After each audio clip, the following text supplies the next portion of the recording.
이제 한국의 보수 우파 국민들이 중국에 방문했다가 큰 봉변을 당할 수 있다. 뭐 이런 이야기가 나와서 일단은 제가 소개를 해드리도록 하겠습니다. 중국은 이제 해외에서 자신들을 비판한 외국인들에게까지 중국의 법을 적용하겠다라고 선언을 했습니다. 이미 여러분 다 알고 계시는 뉴스일 겁니다. 해외 비밀 경찰서를 운영해 왔었죠, 중국에서는. 그리고 인터폴의 적색 수배라는 것을 지금 내릴 수 있습니다. 중국도 인터폴에 가입이 돼 있다 보니까 인터폴을 자기네 국제 경찰로 남용을 하는 문제들이 지금 발생하고 있는 거고요. 가족 압박을 하는, 가족 압박 등 초국경 탄압을 하고 있었는데 그것을 아예 법으로 명문화한 것이 바로 이번에 나온 법이다라는 거죠. 중국 공산당은 해외에서 자신들을 비판한 외국인들에게 중국 법상의 책임을 묻겠다라고 나섰습니다. 동시에 한국 정부와 여당은 국내에서 중국 공산당을 비판하는 국민들의 발언을 허위 정보, 혐오 표현 이렇게 치부하면서 제재할 수 있는 법과 제도를 지금 늘려나가고 있는 그러한 모습을 저희가 보고 있습니다. 중국인들을 혐오 발언했다 해가지고 문제 삼는 거죠. 이 패턴이 사실 미국에서도 있었던 패턴 아닙니까? 혐오 발언, LGBTQ 혐오 발언하면 안 된다. 아니 누가 혐오 발언하면 이렇게 자기 생각을 얘기하는 거죠. 나는 남자하고 여자밖에 없다고 생각한다. 같은 성끼리 성관계를 갖는 것은 굉장히 보건위생적으로 불결하다, 좋지 않다, 위험하다, 그래서 병 걸릴 수 있다. 이런 얘기를 하면은 그걸 혐오 발언이다. 뭐 이렇게 사실을 얘기하는 거거든요. 그런데도 불구하고 혐오 발언이다 해가지고서는 막 문제시하고 그래서 이 사람은 법의 심판을 받게 하거나 아니면 명예훼손 소송이 걸리게 하거나 뭐 이런 빌미를 주었던 것 아닙니까? 지금 다 바로잡고 있습니다만. 자, 중국 얘기로 돌아갑니다. 중국은 2026년 7월 1일부터 얼마 전부터죠. 민족 단결 진보 촉진법, 민족 단결 진보 촉진법이라는 것을 지금 시행합니다. 중화인민공화국 민족 단결 촉진 뭡니까? 법. 그렇죠. 그 가장 문제가 되는 게 뭐냐 하면은 이게 중화인민공화국 국외의 조직과 개인이 중화민족의 단결과 발전을 파괴하거나 민족 분열을 선동하는 등의 행위를 한 경우에는 법에 따라 법적 책임을 묻는다라는 조항이 들어가 있다는 것입니다. 이거는 중국 국민뿐만이 아니라 전 세계 모든 사람들을 대상으로 하겠다라는 거죠. 중화인민공화국 국외의 조직과 개인이라는 건 결국 외국인, 외국기관까지도 중국 법의 처벌을 받게 하겠다라는 그러한 이야기입니다. 미국 시민이 미국에서 중국 공산당의 독재와 인권 탄압을 비판하거나 한국 국민이 한국에서 중국의 정치 개입과 해외 공작을 비판하는 글을 써도 중국은 이것을 민족 단결을 파괴하거나 민족 분열을 선동한 행위다라고 판단하겠다라는 것입니다. 좀 더 심각하게 저희가 이야기를 드리자면 신장 위구르, 지금 이제 중국 정부가 신장 위구르 소수 민족들을 탄압을 했다. 인종차별이고 인권 탄압이다. 이렇게 이야기를 하면 그것에 대해서 중국 정부에서는 그거는 중화 민족을 분열시키려는 획책이다 해가지고 지금 이제 처벌하겠다. 이렇게 나온다라는 거죠. 63조에 보면 조문에 이런 내용이 있는데 법에 따라 법적 책임을 묻는다 이런 말이 들어가 있는 것인데 가벼운 이야기가 아닌 겁니다. 제63조 자체에는 징역형이나 벌금액이 적혀 있지 않습니다만 중국 법에서 법적 책임을 추궁한다라는 표현은 형사 책임과 행정처분, 민사 책임을 포함한 여러 제재로 이어질 수 있다는 그러한 뜻이라는 것이죠. 이는 중국 당국이 다른 법률을 함께 적용해서 해외 인사를 수사하고 처벌할 수 있는 근거를 마련한 것입니다. 가장 위험한 점은 공산당답게 이 공산당 쉐케들답게 무엇을 위법 행위로 볼 것인지 구체적으로 이야기를 하지 않았다라는 거죠. 뭐가 위법인지 지들 마음대로 판단한다는 이야기입니다. 중화민족의 단결과 발전을 파괴하는 행위 이렇게만 써 있습니다. 민족 분열을 선동하는 행위 이렇게만 써 있습니다. 이거 도대체 뭐가 어떻다라는 얘기인지 우리는 알 수가 없다라는 거죠. 폭력이나 테러를 직접 지시한 경우에만 적용한다 뭐 이런 조건이 아예 없습니다. 구체적인 설명이 없습니다.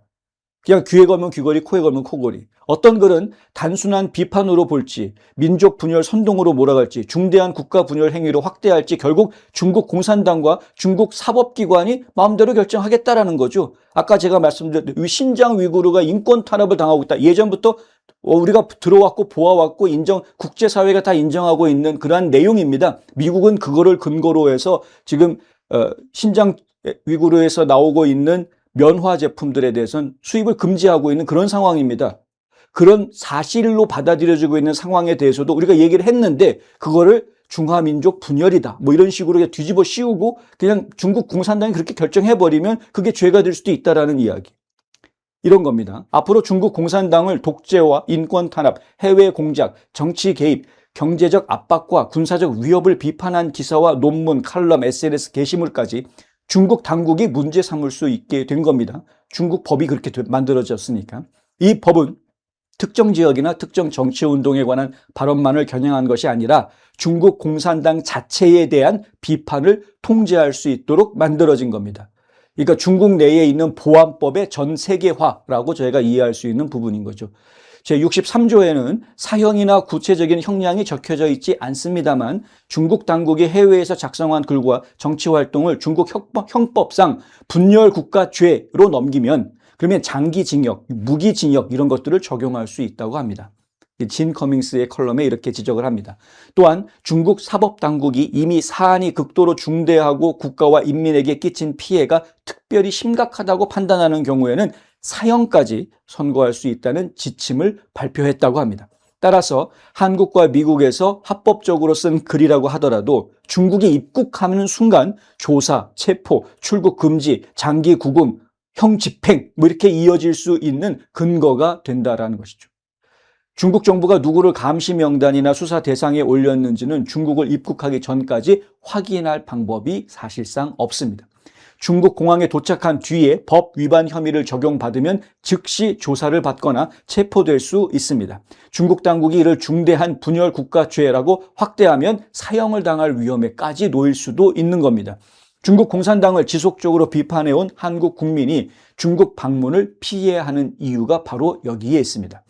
중국 정부는 이 조항이 국가 통일과 영토 보존을 지키기 위한 정당한 법이라고 주장합니다. 그러나 해외에서 테러를 지휘하거나 범죄를 저지른 사람을 처벌하는 것과 외국인이 자기 나라에서 중국 공산당을 비판한 글과 발언을 처벌하는 것은 전혀 다른 문제입니다. 중국 공산당은 이 법을 만들기 전부터 해외 비판자들을 추적하고 압박해 왔습니다. 중국 공안은 해외에 불법 경찰 거점을 두고 반체제 인사와 중국계 주민을 감시해 왔습니다. 중국에 남아있는 가족을 조사하고 협박해서 해외 활동을 중단시키려는 그러한 모습도 이미 우리는 다 보았습니다. 중국 정부는 국제형사경찰기구인 인터폴에 정치적 반대자들을 범죄자로 등록해서 해외에서 추적하려 했다라는 비판을 받아왔습니다. 미국에서는 중국 정부의 지시를 받고 뉴욕에서 비밀 경찰 거점을 운영한 혐의로 관련자들이 실제 기소된 바 있습니다. 이 민족 단결 진보 촉진법이라는 것은요, 중국이 그동안 해외 비판자들을 감시하고 가족을 협박하고 입국과 출국을 통제해왔던 행동을 이제는 중국 법에 의해서 실질적으로 처벌할 수 있는 행위로 만들었다라는 점에서 상당히 위험하다라고 말씀드릴 수 있겠습니다. 중국은 앞으로 해외 인사에게 중국법을 위반했다고 통보한 뒤에 중국 입국 시에 체포하거나 중국과 가까운 제3국에서 신병 확보를 시도할 수도 있습니다. 마카오 같은 데서 그냥 바로 잡아서 들어오게 할 수도 있는 거죠. 특히 중국에 가족이나 사업체가 있는 사람에게는 가족 조사, 출국 금지, 세무 조사와 사업 압박까지 할 수도 있을 겁니다. 한국에서 벌어지는 일도 심각합니다. 미국 시민이 미국에서 중국 공산당을 비판하는 것은 헌법이 보장하는 정치적 표현입니다. 제가 미국에서 중국 공산당 비판했다라고 미국 경찰이 저한테 찾아올 일은 전혀 없습니다. 그러나 한국에서는 얘기가 좀 달라집니다. 이재명 정부와 민주당이, 더불어민주당이요, 중국 공산당과 중국의 정책을 비판하는 발언을 허위 정보, 외국인 혐오, 차별 또는 특정 국가에 대한 모욕으로 규정해 처벌할 수 있는 법과 제도를 만들었습니다. 이미 여러분 다 알고 계시는 내용이죠. 중국은 해외 비판자를 중국법으로 위협하고 한국 정부는 국내 비판자를 한국법으로 통제하려는 겁니다. 이 중국 공산당이 원하는 것을 한국 정부가 한국 국내에서 만들어준 거죠. 이게 우연일까요? 저는 이해가 잘 안 됩니다. 솔직히 말씀드리면. 중국은 아직도 한한령을 거둬들이지 않고 있습니다. 중국 공산당이 한국이 지금 말 안 듣는다 해가지고 한한령을 내린 지가 꽤 오래됐는데 그걸 거둬들이지 않고, 그 사드 때문에 먼저, 그때부터 시작됐던 거 아닙니까? 근데 거둬들이지 않고 있는 상황입니다. 그런데 왜 한국 정부는 한한령을 내린 중국 공산당을 향해서 항의하지는 못할 망정, 하긴 뭐 한학령, 한한령 없애달라고, 이제는 거둬달라고 사정을 하기는 했습니다만, 제대로 항의하지도 못하면서 한국 내에서는 중국 욕하지 말라고 법을 만든. 그래서 오송기를 찢으면 잡혀가게, 경찰이 잡아가게 되어져 있는. 성조기를 찢으면 그냥 아무 문제가 없이 아무 일이 벌어지지 않는 이런 일이 지금 한국에서 벌어지고 있다. 이걸 지금 미국 정부가 다 알고 있습니다. 한국이 이렇게 됐다라는 거. 어찌됐든 간에. 한국이 어쩌다가 이렇게 중국 공산당에 의해서 움직이는 나라가 됐느냐. 그래서 미국의 연방상하원 의회가 전쟁부한테, Department of War, 옛날에는 국방부라고 했습니다만 지금은 디펜스 하는 부서가 아니라 전쟁하는 부서인데, 전쟁부 장관한테 명령을 한 겁니다. 중국의 영향을 한국이 어떻게 받고 있는지 정식 보고서를 내라. 이번에 11월까지 보고를 해야 됩니다. 자, 중국의 이 법이 노리고 있는 가장 큰 효과는 실제 처벌 이전에 퍼지는 공포입니다. 공포 정치가 이미 시작이 된 지 오래됐습니다. 한국에선. 대학의 연구자이자 중국 공산당을 비판하는 논문 발표를 꺼리고 한국 언론인이 중국 입국 금지를 우려해서 관련 기사를 줄이고 중국 공산화를 미화하기까지 하는 이런 일들이 벌어지게 되는 거죠. 기업이 중국 시장을 잃지 않기 위해서 직원들한테 발언을 통제하기 시작하는 일이 생길 수밖에 없는 겁니다. 뭐 말 잘못했다가 너 중국 잡혀간다 이렇게 되는 거 아닙니까? 결국 중국은 무력을 사용하지 않고도 한국 국민들의 입을 막아버릴 수 있는, 한국을 완전히 통제할 수 있는 그런 상황이 되어져 있는 것이다. 이렇습니다. 상황 자체가. 이게 한국에서 그런 뭐 중국인 혐오, 외국인 혐오 이런 것들에 대한 법을 만들지 않았더라면 얘기가 좀 달라질 수 있는데, 한국에서 그런 법을 만들었기 때문에 이게 완성이 돼버린 거죠. 완성이 돼버린 겁니다. 국민들이 이제 중국 공산당의 눈치를 봐야 하는 상황이 돼버린 겁니다. 대한민국 국민들이. 미국 정부는 중국이 이 법을 근거로 미국 시민과 영주권자를 위협하거나 제3국에서 체포를 시도할 경우 즉시 외교적, 형사적 대응에 나설 것입니다. 하지만 한국 정부는, 이재명 정부가 과연 그렇게 하겠습니까?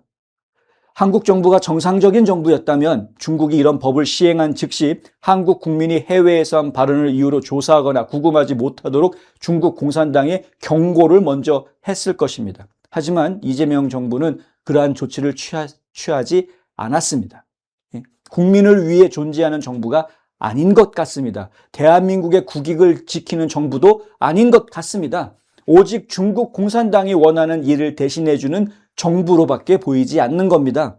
이 법이 이미 시행된 지금 한국의 보수 국민들은 중국에 갈 수 없다고 봅니다. 가서는 안 되는 것이죠. 잡힐 테니까. 국민의힘은 이 문제에 대해서 어떻게 대응하고 있는지도 저희는 궁금합니다. 공산국가는 권력이 마음만 먹으면 누구에게든 죄를 뒤집어 씌울 수 있는 나라입니다. 우리가 누려온 자유를 이런 극악무도한 공산 세력에게 빼앗겨야 하겠습니까? 우리 자신과 후손들의 미래를 위해서라도 절대 물러서지 말고 맞서 싸워야 하는 것입니다. 중국 공산당을 비판해온 한국 국민이라면 앞으로 중국 방문은 하지 마십시오. 짱깨, 풋깨, 빨갱이는 대한민국 땅에서 떠나라. 이 노래 부르신 분들 중국에 가지 마십시오. 나 역시 중국에 갈 일은 없다라고 진 커밍스는 칼럼 맨 마지막에 썼습니다. 저도 마찬가지인데 뭐 중국 갈 일은 없습니다만 뭐 그렇게 뭐 대단한 게 있다고 거기 가겠습니까만은 어찌됐든 지금 상황이 이런 상황이다라는 거죠. 상당히 심각한 상황이다. 네. 근데 한국 정부가 제대로 일을 해주었다면, 정상적인 주권 국가답게 일을 해주었다면, 주권은 이런 데 챙겨야 되는 건데, 그랬다면 한국 국민들이 크게 걱정 안 하셔도 상관이 없을 수 있는데요. 미국에 있는 국민들이 큰 걱정 없이 그냥 쟤네도 왜 저래 뭐 이러는 것처럼. 근데 지금 상황은 좀 다르다. 그리고 예가 있습니다. 이미 과거에 중국에서 그런 식으로 그냥 학회를 연다라고 평소에 이제 중국 공산당에 대해서 좀 비판적인 논문을 발표했던 학자가 있었는데, 교수가 있었는데요. 중국에서 학회를 하니까 오라고 강사로 초대를 한 겁니다. 강사로 초대를 받았으니까 그 사람은 이제 뭐 강의하러 오라고 초대까지 했는데 지들이 초대해놓고 나한테 뭐 하고자 하겠어? 라고 생각했겠죠? 그냥 중국에 갔더니 공안들이 나타나가지고 그냥 바로 체포해 간 것이죠. 덫을 놓은 겁니다. 그 학자를 체포하기 위해서. 이런 일들이 상당히 앞으로 많이 벌어질 가능성이 상당히 크다. 조심하십시오. 중국에서 초대를 받더라도 한 번 더 생각해 보시고 움직이셔야 될 것 같습니다. 이제는 상황 자체가.